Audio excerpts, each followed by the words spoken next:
Welcome to the Health and Wellness Show on your VOCM. Now, here's your host, Dr. Mike Wall.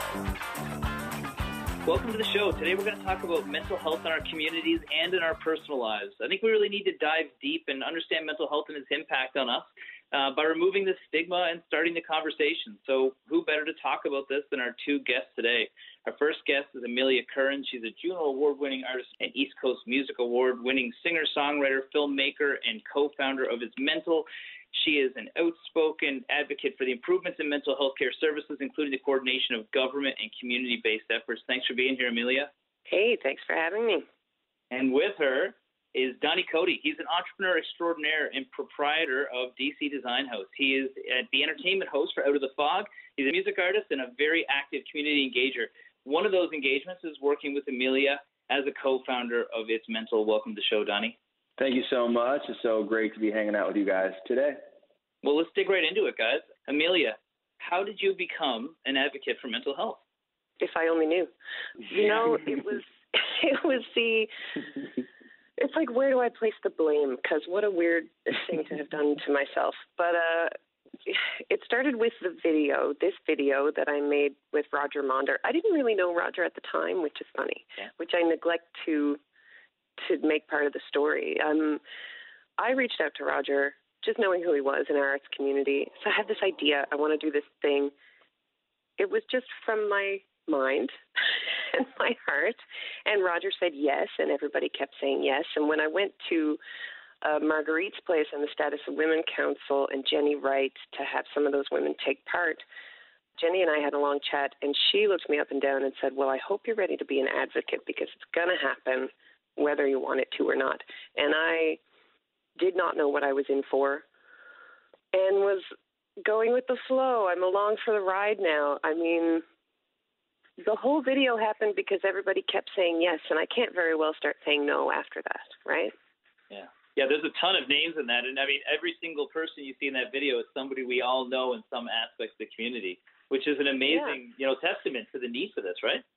Well, and they also represent somebody who said yes, who were asked something very casually, come take part in this video that I have trouble explaining, that's really cheesy and isn't going to pay you, and I'm not even going to buy you a coffee, and blah, blah, blah. And you go, and it's for mental health, and people trip over themselves to say yes and to take part.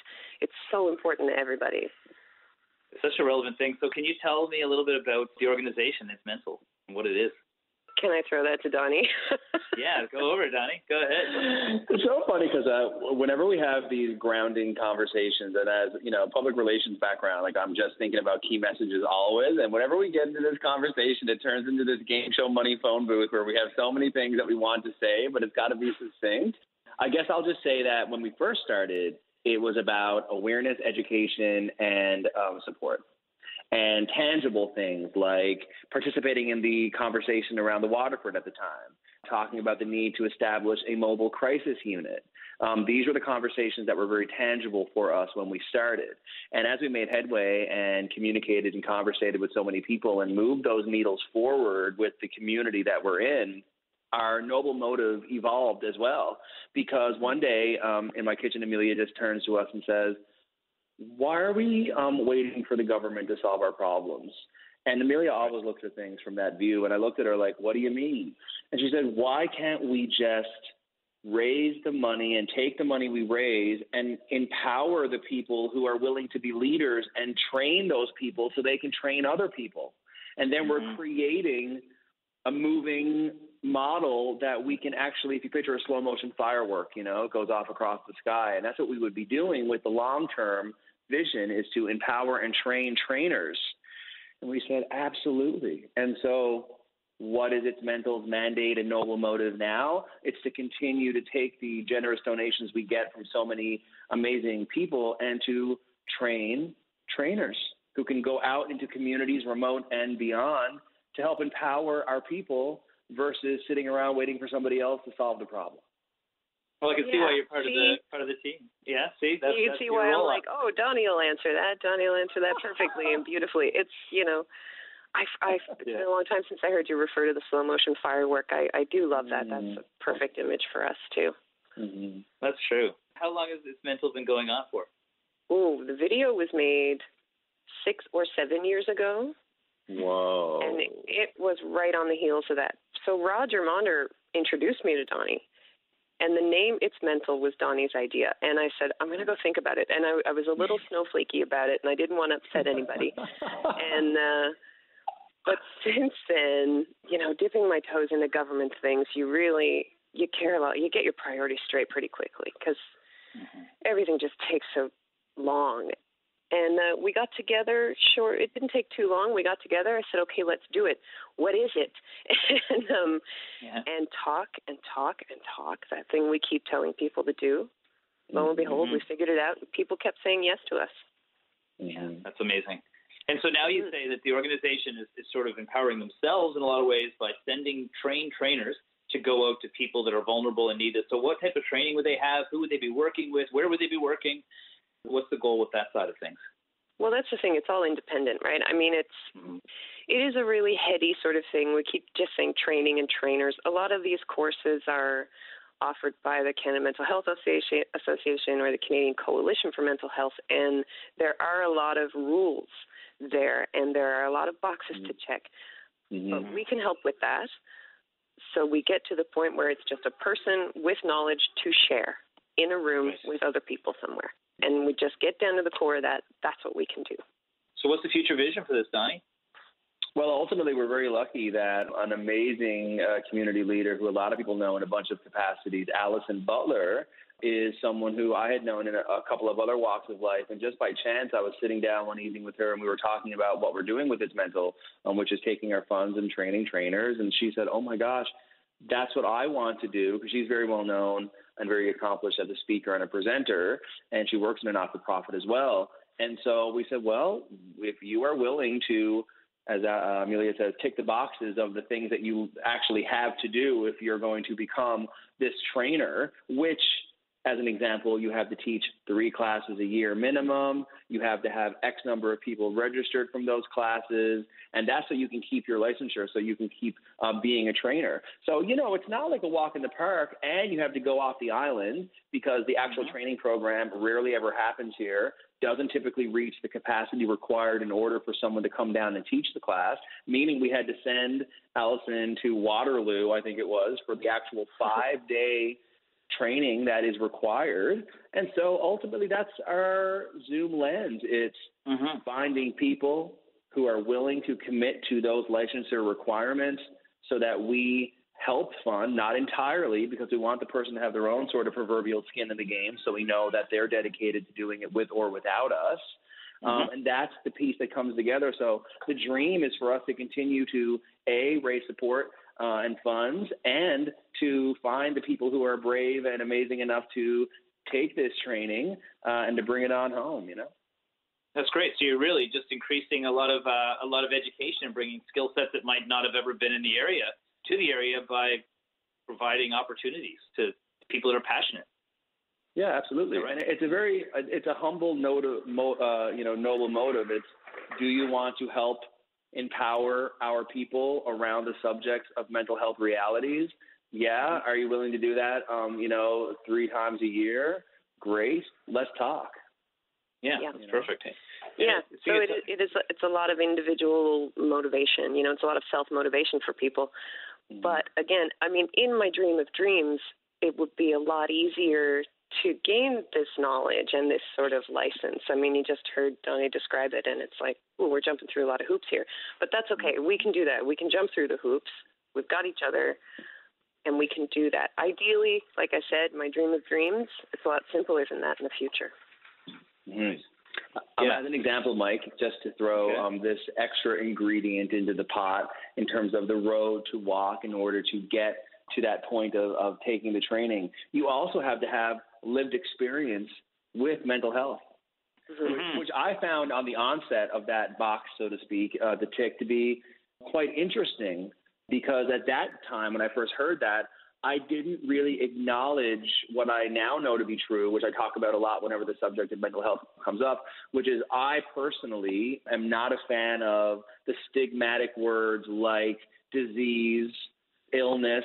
I'm not really into that. I'm into mental health realities, because the truth is we all have mental health realities. And so that to me was interesting. I didn't feel like that requirement was appropriate until I really thought about it and recognized, of course, you have to have lived with mental health realities, and we all do. So I think it was one of those things that I found to be a bit of a eureka moment. Yeah, well, sometimes we'd rather go to war with somebody who fought a war or somebody who studied it in school, right?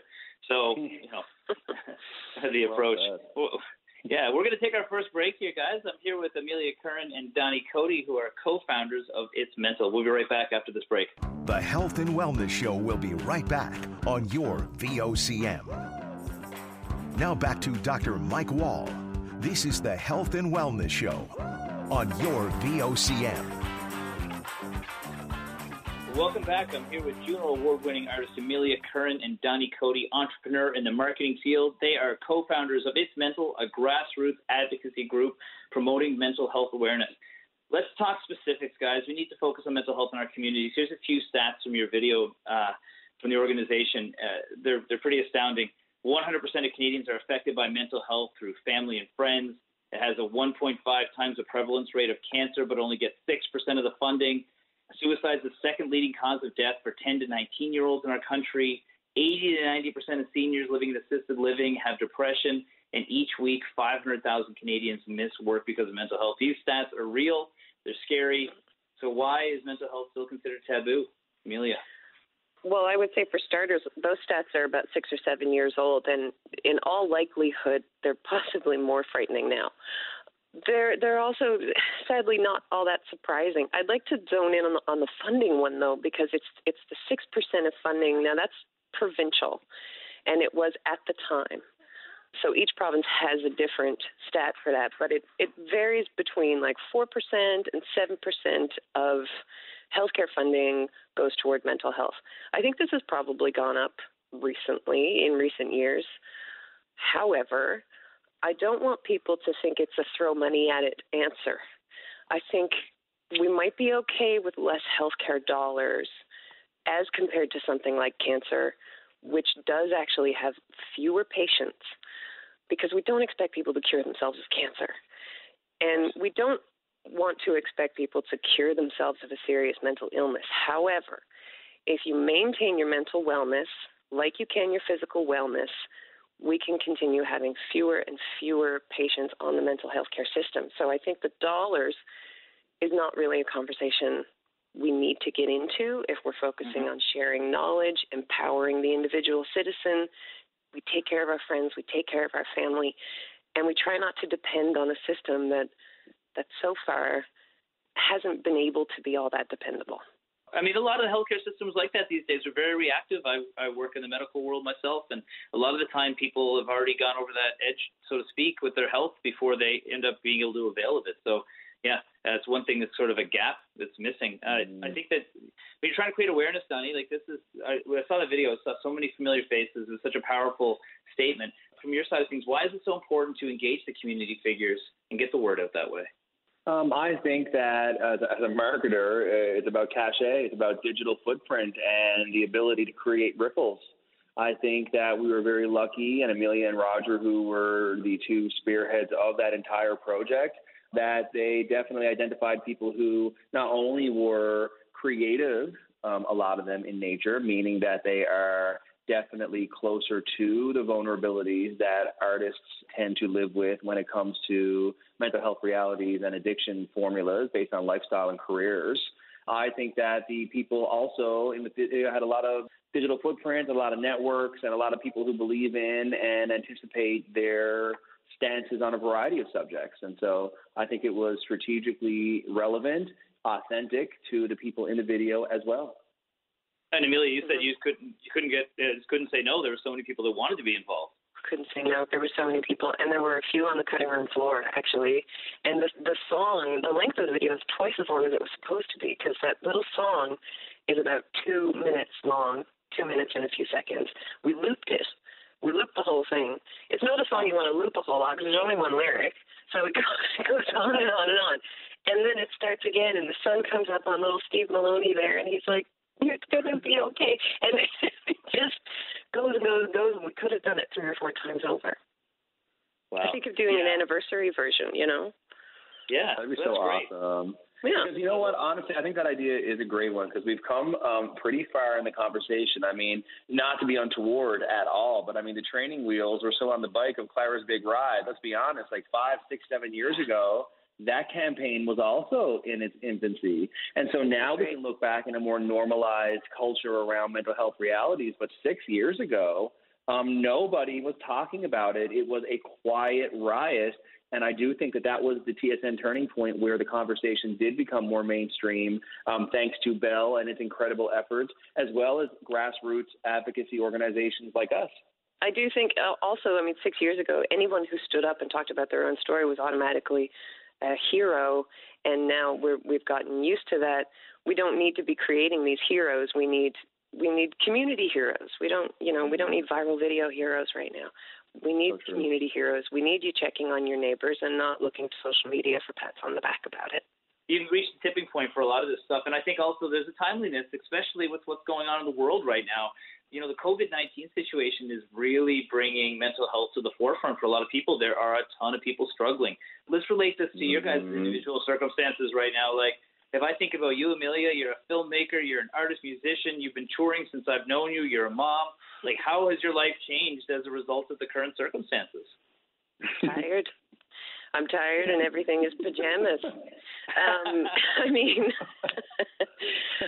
To be fair, I stopped touring a little while ago. Yeah. But this is so weird. Now, here in St. John's, we've got Snowmageddon, so we got used to it a little. We got used to staying home and each having our looking out window. Rick Mercer called it a looking out window. I thought that was great. But the thing is that was a snowstorm, and this is global, and this changes everything, and there's no deadline, and it's very overwhelming, and we need to take this one thing at a time, not even one day at a time, like one thing at a time. You do breakfast, you don't worry about lunch. Do lunch, right. Don't even think about dinner. It's not dinner yet. You know what I mean? Do your supper. Try to sleep at night. These are the important things in your life right now. We need to take back seats in a really big way, and a lot of people are not going to be happy with that. No, it's funny how you said pajamas. Yeah. I'm wearing a cardigan sweater today, and I was on a video conference, and everybody assumed it was a bathrobe because that's normal attire these days. And they didn't balk at it till the end of the conference call, and I was like, "You thought I was wearing a bathrobe the whole day?" So yeah, these are my daytime pajamas. Yeah. And I think you're right. I think it's about taking things moment by moment, because things seem to change. Like I was going to take a trip, and within 48 hours, we weren't allowed to leave the country. And so, that changed. What about you, DC? You're an entrepreneur. You are famous for socially bopping around the city, being at every event and knowing everybody around. What is your experience with all this? I'd like to start by saying that I like good times, so I'll just put that in a bow. I like being on the G. So not being able to be around my friends is a problem. Yeah. And I spend a lot of time alone right now, and I find that to be a shock to my system. And I, as an artist, am used to living with a level of uncertainty and fluidity and expecting dynamic times. And entrepreneurialism is very well suited to those exact mental health reality triggers, which is not knowing, where tomorrow is coming from per se. So I have been living a uncertain-based life for 10 years in my practice, and so I'm able to weave and bob through the uncertainties. I have some people very near and dear to me, whether it's on the artist side of life or on the entrepreneurial side of life, who are not faring so well, who are dealing with a lot of anxiety and isolation. And let's not forget that in a lot of, mainstream, conventional, traditionally framed illnesses, it's not the illness that kills you. It's the isolation and the feeling of separation that actually contributes most heavily to the negativity that happens with any illness. And so imagine mental health realities that are so closely tied to that. I mean, it's an ocean of emotion for a lot of people in reverse when you're stuck in one place and you can't really control your day-to-day. Yeah. Isolation and loneliness. Loneliness is really big when we talk about mental wellness and the negative effects of loneliness. So, so what do we do, right? Mm-hmm. I'm so worried about a lot of people I've never been worried about before. There's going to be collateral damage to COVID-19, and perhaps it's in a mental health, mental illness vein that this happens. This, to me, is a really big flagship stigma battle. People who have never identified with mental illness before, who may be experiencing this isolation, and the tools for dealing with that are mental illness, mental health tools. Mm-hmm. And you cannot be sitting there in your isolation and being too proud or too exceptional to the reality that those tools are not for you. I will keep telling people these tools are for everyone. You cannot sit there and be too proud to be human, because this is human. There's going to be collateral damage. Take care of your friends and your family and use the tools, because they are out there. Yeah. Well, we're going to take another break. We come back, we're going to talk about some of those tools and what people can do during these exceptional times. I'm here with Juno Award-winning artist Amelia Curran and Don-E Coady, entrepreneur in the marketing field. They are co-founders of It's Mental, a grassroots advocacy group for mental health. We'll be right back after this break. The Health and Wellness Show will be right back on your VOCM. Now back to Dr. Mike Wall. This is the Health and Wellness Show on your VOCM. Welcome back. I'm here with Juno Award-winning artist Amelia Curran and Don-E Coady, entrepreneur extraordinaire in the field of marketing. They're the co-founders of It's Mental. Before the break, we were talking about the challenges people are facing right now with mental health, given our current circumstances. So I'll reflect back to you guys. What are you doing in your day-to-day life to try and, manage the new reality? Want to take that one, Don-E? So interesting. I can look back and recognize that I fell into every wellness discipline hole that I could have stumbled into since this all began. My gym closed 6:45 every morning. I'm on the floor. That's my wellness moment, my therapy time, my time to get mentally strong and physically strong, which work well together in day-to-day hustling life. So that immediately went out the window, okay? And then all of a sudden there's nowhere to go and no one to see. So I'm back in storm chip land in some weird time warp moment.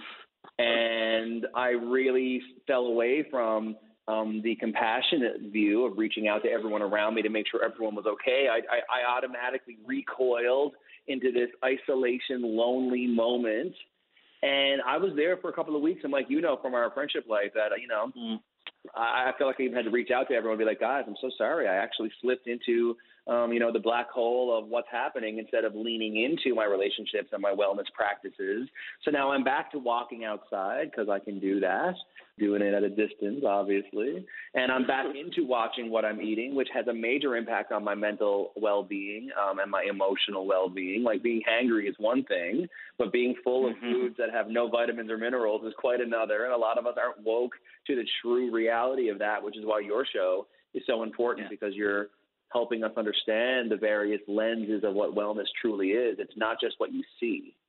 So I can say that personally speaking, I am getting back on my proverbial horse of wellness discipline, and I am also encouraging people around me to do the same. And I'm very lucky to have so many amazing people around me that had been encouraging me to do the same. So that's my moment. That's great. Amelia, how about you? It's great. I have a 2-year-old, so my life is really, really, really weird. In a way, I'm very lucky because she has such a routine, and routine is so good for her. And then just by proxy, my life is so routine, and that is keeping me centered. It's having that routine, being tired enough to go to bed pretty early, having meals at the right times and that sort of thing. But it's also, when I was on tour, which is, maybe that's a weird thing to refer to. You're on tour and you're surrounded by people, but isolation was a really big thing for touring musicians. And you'll see music panels talking about that a lot. Isolation on tour, because everywhere you go, you're the life of the party, but the people don't realize that you were also the life of the party the night before, and then the party's over, and then you're literally all alone and tired and wondering if you're okay and looking for validation. It's just, it's just yucky. But there's some toddler language for you. It's yucky. But my point is, the PG show here. When I was on tour with the band, we'd be 5-6 weeks on the road, away from our families and our other friends, and we would once a week we would have date night, where we would go out to a restaurant where we would tip well and have a nice wine and eat off real plates, which sometimes was the highlight, because so much, sitting down, eating off a real plate, these were the normal life things that we would miss when we were on tour, and they became so important to remember. So there's things like that you're missing now. A couple days ago, just for kicks, I put on lipstick, which is silly. I'm not a very makeup person. I put on lipstick traditionally, one, if I'm having a photo shoot, two, if I had to talk to Debbie Cooper. So that was it for me in lipstick. But a couple days ago, I put lipstick on. I was like, what the hell? People are cutting their bangs. People are dyeing their hair. Hairdressers are mortified, but they're going to have a lot of work fixing a lot of stuff. These small things. And we're making jokes that everything is pajamas and daytime bathrobes and nighttime bathrobes. And the thing is, sometimes you just got to dress up. You just got to act as though it's Friday Night Girls, and you can't go for a ride on the Metro bus, but you can, anything you can do, these tiny things. It sounds so silly. The other thing you'll notice is a lot of mental wellness advice is super cheesy and really nerdy. And again, are you really going to be too good for that? It's okay. Yeah. Go ahead, Don-E. I was going to ask, but can we invite the guys over for some deviled eggs? No, you can't. You can't. You got to just. But we can have. You're right. We can. It's funny how things adapt, though, because my own workout regime too. Obviously, I've been in physical fitness my whole life. I literally got on FaceTime this morning with my workout partner at 6:00 in the morning and did our workout like we normally would. And for a second, it was like, oh hey man, what's going on? It was normal. And I was like, weird that this is normal, because we're in the groove now with all that stuff. And I mean, last time I talked to you, Don-E, we were all on Messenger or something like that, putting stupid filters on our face and laughing as hard as we've laughed in a long time. But I think that's the kind of information I think people need to know, is that it's okay to be a bit strange right now, because these are strange times. But the ultimate thing is that we got to maintain that humor, which makes us who we are as Newfoundlanders, right? So hearing that we're all a little bit doing strange things is probably a good thing for a lot of people. And that's the big thing, is if you guys were to give any advice to people that were listening, there's an opportunity here to look at some of those well-roundedness aspects. I think that a lot of people in the traditional wellness field that have been fit, all of a sudden are realizing that doesn't really help them when they're by themselves. What would you guys encourage people to do now that they have this chance to slow down? I would start. I'll say, to quote, some pop lyrics, turn and face the strange, people. Let's stop with the professional manicured sheens that we like to be so guarded over when it comes to the posts on the social media channels. And I think that what we're seeing from a lot of people is vulnerability, and we're seeing a lot of people show up as their true unnerved selves versus the poised picture of ourselves that we typically try to show everybody from day to day. I find that to be one of the most refreshing things that I'm seeing during this pandemic, this moment we're going through, is people are dropping the aesthetic and leaning into the honesty of how they are feeling and wearing that and owning that. And I think that's a refreshing, humble, brave way for us all to evolve. Yeah. And Amelia, want to add to that? Yeah, I mean, it's along the same lines of, I love turn and face the strange. It's the other thing is that this is us. This is us all along, right? Nobody is that poised, even Debbie Cooper. Who I love. Actually, she may be. She may be that poised. Her and Meryl Streep. I don't know. But the thing is, nobody's perfect. Nobody's that normal. This is hard. The reality is that this is hard. Nobody's good at this. Nobody's done this before. You know what I mean? But actually, who's lived like this before is people who suffer mental illnesses. You go to the grocery store now and everybody looks worried. And I can't help but thinking that there were many years of my life when I was always that scared going to the grocery store. And I was always that scared leaving my house and being around people. And it wasn't because of the pandemic. So what I would offer is that you can, while nobody's good at this, and this is strange for everybody, you can reach out to people who know how to deal with fear, and that it's okay to be afraid, and you can reach out to people who understand what that's like. And really, I got to say, and I posted this on Facebook a couple of days ago, which is weird because I only post on Facebook 3 times a year. I'm like, but you did we what? are all still fighting stigma when this is over. I don't know what I'm going to do with you. Like, I don't know how else to help people understand that stigma is just not helping anyone.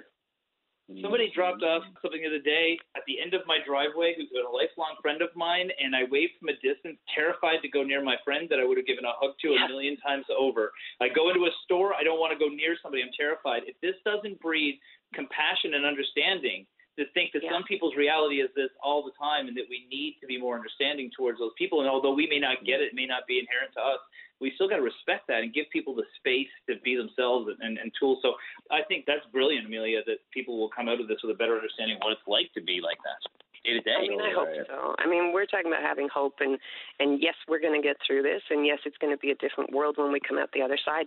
I want to see everyone on the other side of this. I don't want there to be collateral damage. We're going to hug. I hate hugs. I can't wait to hug somebody. You know, we're going to have a talk about this. You know, we have to now. It's so important. That's great. We're going to jump to break, guys. I love this conversation. I'm here with Juno Award-winning artist Amelia Curran and Don-E Coady, entrepreneur in the marketing field. They're co-founders of It's Mental. We'll be right back after this break. The Health and Wellness Show will be right back on your VOCM. Now back to Dr. Mike Wall. This is the Health and Wellness Show on your VOCM. Welcome back. We're here with Juno Award-winning artist Amelia Curran and Don-E Coady, owner of DC Design House. They are co-founders of It's Mental. Guys, let's talk music. This is your world. I personally have always found music transformative. It's a place I can find comfort. I'll tell you a story. First time I ever met you, Amelia, we were over at Donnie's house, and I remember the guitar was going around. It was a typical Newfoundland scene where people, they're like, oh, I don't play guitar, and everybody playing the guitar could play something. And then finally they, I was like, I actually literally apparently can actually play guitar. And then finally we convinced you to sing us one little goodnight song before we all turned into the night. And, it changed the mood of the environment of everybody. Everybody just kind of wound down. And it was great. Like, can you tell me about the medicinal value and like the value that music can bring to people during, stressful times? It's no newsflash to anyone that music is good for you, and everybody loves music. And that healing power of music is so very real. And it doesn't mean playing music. It doesn't mean writing your own songs. It doesn't have to mean any of that. Not that you couldn't. I mean, really, you can get a degree in songwriting, but I don't know why you would. The thing is, music is good for you. Anyway, every evening here, me and the toddler have a dance party to whatever is on the radio or whatever, Motown collection I've got going on. We have a dance party every evening. Sometimes I don't want to. Sometimes she doesn't want to. We do it anyway, and we certainly feel better for it. This is the power of music, right? Music is putting that in our lives. And I would suggest dance parties in your home, even by yourself. All this dance like nobody's watching, from however long ago, that's real now. This is that moment. This is that moment for you to dance like nobody's watching, and I think you should do it every day. It's really good for you. And like they say in many recovery rooms, it's the moments when you really don't want to do it that it's the most important for you to do it. And that means go outside for a walk when you least want to, and have a little boogie in your kitchen when you least want to, and that is really healing. I got more into dance and physical activity there than music. I just got pretty excited for our upcoming dance party. No, that's great. No, it's funny. I've been reliving vacations. Whenever I go on vacation, I have a soundtrack for that vacation. I always pick an album that I want to listen to during that trip, and I've visited some of those memories because that's what music can do to bring you back. Now, Don-E, you're a perfect example of music. You work 80 80 hours a week at your job, I think, probably, or if it's even possible. And then on your spare time, you do events where you throw rock concerts for foundations like It's Mental, or you record an album just for fun. So obviously music show off. No big deal. You know, there must be some benefit to it for you. What's your perspective on that? First, I'll say I find the concept of work as it pertains to my vocation, hobby, obsession to be an interesting one because I don't have a laptop. I have an art machine. You know what I mean? Right. And I'm honest. And I'm writing and I'm designing and I'm recording and I am the luckiest person alive because I get to do what I love to do with people I love who value what I do. And so I'll work 120 hours a week because guess what? It's not work. You know? Right. Yeah. And yet it does come with burnout and those related emotional moments that happen when you're pounding away at anything for a long period of time and not taking those wellness breaks, no matter what it is. Obsession with anything is unhealthy. And I've definitely, as a lot of my friends and family know, have had my own reality around the subject of being potentially needing to have a moment away from my doing and my art because it truly is my day and my night and in my dreams, you know. So I'm not one to talk about balance. So I'm not one to give advice per se. I do think, though, that back to what you were saying about music and how important it is for us all, I think it's critical. My friend can sing. She can't play an instrument. She can't write a rhyme, but she can play a mean stereo. And when she said it to me, I laughed. I play that one That's too. the funniest thing I've ever heard, you know. That's great. Yeah, I know. You know, and I'm gonna clarify that statement, Don-E, because you are balanced. You just work really hard because you do balance job and music and friends and community involvement as good as anybody. So I'm gonna not let you throw yourself into that unbalanced life, and you take care of your fitness, which is something is not easy to do for people. Do you have any stories or any examples of like when you've seen music be transformative for people for their mental health? Like oh my an God, example? yes. No? Go for it. So many. Every time you see someone entranced by a performance they're watching, when you see someone shed a tear at the song they're hearing, when you see someone read or recite a line of a famous song and you see the connection and feel the connection in their voice, that's music. That's, to me, powerful. What about you, Amelia? Music, yeah. I mean, music will, I think we've all seen music can really, oh gosh, I mean, it can really play waves with your physiology. It's, you know, it's so exciting. It's such a powerful thing.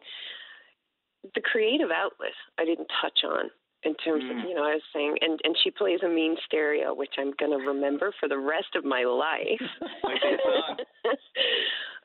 But having a creative outlet in times like these, we've got the isolation, we've got the loneliness, we've got the worry, which is all very real and very human.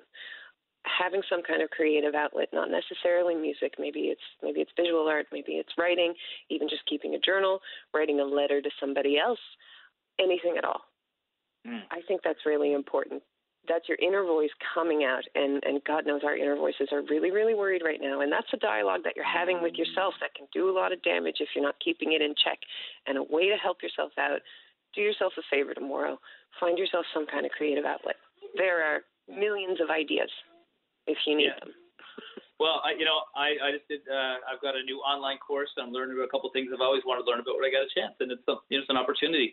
One thing I think is really interesting when it comes to music is it's so ingrained in our culture. Actually, Alan Hocko told me this one time. He said it's very rare that you can see a monument to the church that's actually smaller and lower down on the hill than the monument to the arts that we have in St. John's, which is the Rooms, right? And so, you know, there's very few places with a cathedral where the cathedral is overshadowed by the arts. And so I see. And one of the things I've seen a lot of, it's true though. It's very, and you know, somebody from the arts community observing that. But I have really enjoyed watching the online music performances by some of my favorite artists that are performing from their house and sharing that gift with people right now and offering so much comfort and entertainment. You know, entertainment you might not even have access to right now. You know, you've probably seen people like, how do you perceive that from being artists yourselves? I mean, I would say, you know, it's a way of reaching out, and it's almost a way of providing, and it's a way of making sure that your people are okay. You know, sometimes your audiences are your family, and certainly in Newfoundland, that is a very real thing. So, I mean, it's reaching out, and it is definitely helping the community, but it's helping that performer. I mean, you know, Alan Doyle was doing his supper time concerts for however long, and I would say that lifted him up a lot, and him and his family, and I think that was really great, and it definitely reached out to a lot of other people, and that was right at the beginning of this, and I thought that was really, really great and very aware of him to do that. I think we're going to see a lot of that. I think we're going to discover brand new artists. You know, there was that young woman, where was she, who wrote that blues song, the COVID-19 blues, or the quarantine blues? She was so good. I mean, I think we're going to discover a lot of new and young artists through this if we can stick together in this way. Yeah. Well, that's what I'll get your final thoughts on this. Maybe I'll start with you, Amelia. You know, we're closing up here. We got a couple minutes left. Closing remarks on what people can do the next little while, what they should take as perspective. Oh my God, I think I keep being kind of pushy about it, but school-age children know that the 3 tiers of mental wellness are sleep and food and activity. And if you can just make sure you have that, even check them like boxes, like things that you need to do that day. Try and sleep at night. Try and make sure you're fed well and properly and at the right times, and try and make sure that you're getting some kind of activity. That is so boring.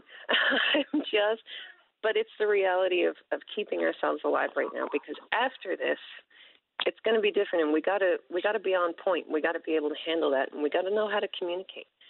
You know, reach out and don't touch someone. You know, I'm really worried about people who've never understood mental illness, mental wellness before, and I'm worried about people thinking that they are some kind of exception. These are exceptional times, and you're not alone.